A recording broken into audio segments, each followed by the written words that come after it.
That concludes the draw. The ties will both be played on Sunday the 4th of April.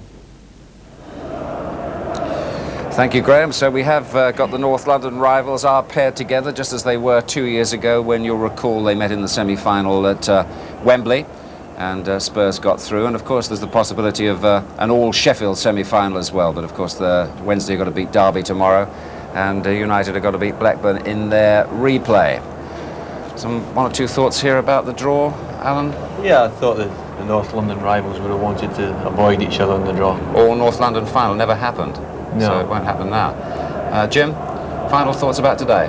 Well, I'm trying to forget the fact that that team there that Alan supported didn't do as well, and that did you join in on our side? From the Spurs side? Well, not really, because I'm a Blackburn man for the Cup this year. Why are you? Well, you're still in there, are you? I'm still in there. I'm still in there. But really, about today, the running on the pitch spoilt it. But other than that, we had a decent game, and Tottenham were very good in the second half. Yeah. Very good. City were disappointing. I thought Tottenham showed signs of being good in the first half, but I mean, we just feel we don't want to talk about today because that spoiled what would have been a very, very pleasant occasion. It did. Don't know what the answer is, but there we are. I hope you've enjoyed it despite that interlude of moronic behaviour. More football for you tomorrow night, BBC1. See you then. BBC Two is into a different ball game shortly with Rugby Special. Here on BBC One now, with our apologies for the delay, the Clothes Show.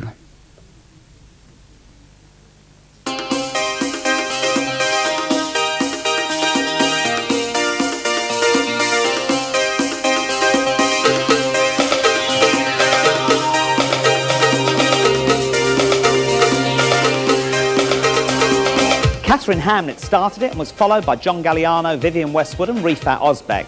John Richmond is the latest designer to defect from London to show his collections in Paris. So welcome to what's left of London Fashion Week, and the big question is Birmingham poised to make a takeover?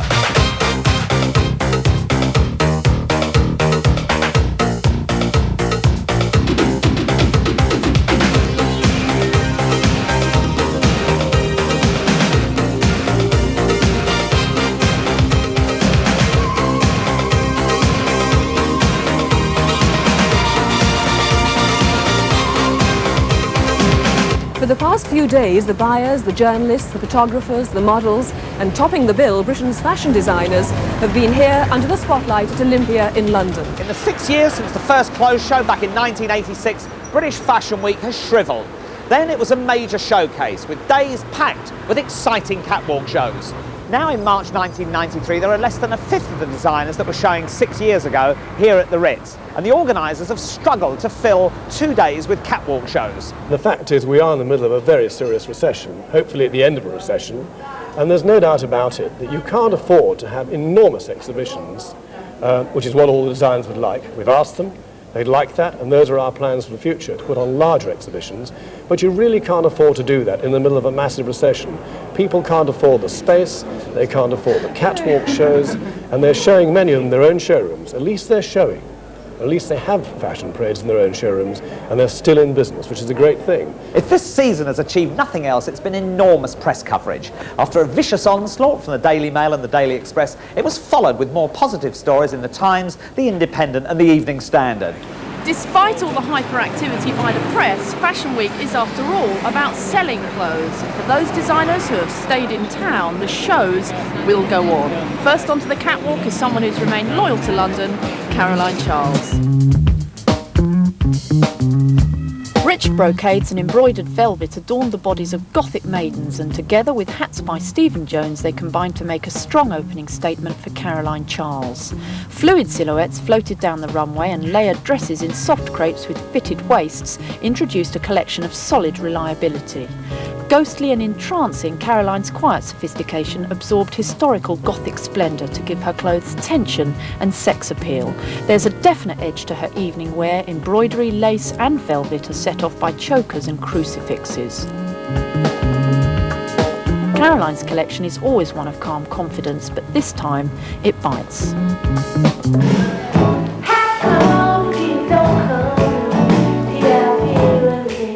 You know what what to expect with Nicole Fahy: luxury, elegance and understatement, and this season was no exception.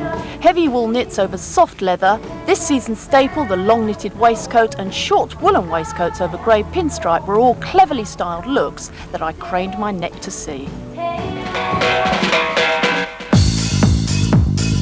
A solid show from Ali Capolino, who offered a flavour of the men's and children's wear range. You might have to pick a pocket or two if you want to stay in business, and these Dickensian-influenced loose-fitting separates with exposed seams are easily something the high street will pick up. The key to this collection is layers, and there was a patchwork of pastel jersey and yet more layers of tweed and wool. The knitwear rough and raw with blanket-stitched buttonhole feature added the final touches to a show that clearly went down with all sections of the audience.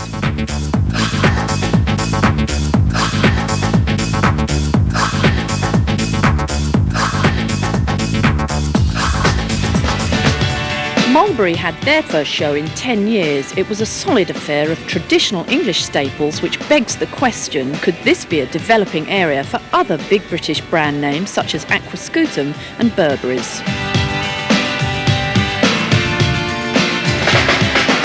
We're confident that we have got the right collection for the moment, and I think, you know, there's a change of dressing at the minute. There's still a lot of gimmick around, but at the same time I think people are concentrating much more on quality. We've got perhaps three main themes.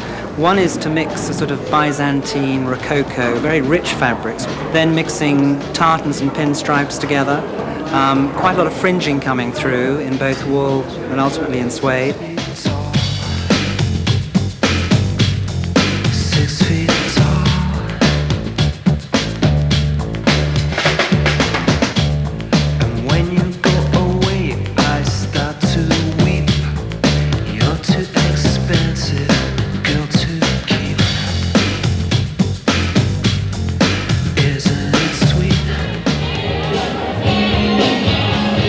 The Ghost design team, headed by Tanya San, have consistently produced a collection which celebrates feminine qualities of strength, freedom and intelligence. The collection's called the Bloomsbury Collection, actually after one of my customers in New York who loves that period, but it fits in with our way of thinking. The Bloomsbury set, Virginia Woolf, Rita Sackville-West, they're very intelligent, thinking, individualistic women. Now, you've been developing the fabrics over the seasons, and unlike many of the other designers who are actually sharing similar fabric ideas, yours are completely different. How have they come together? We develop all our own fabrics. We work differently.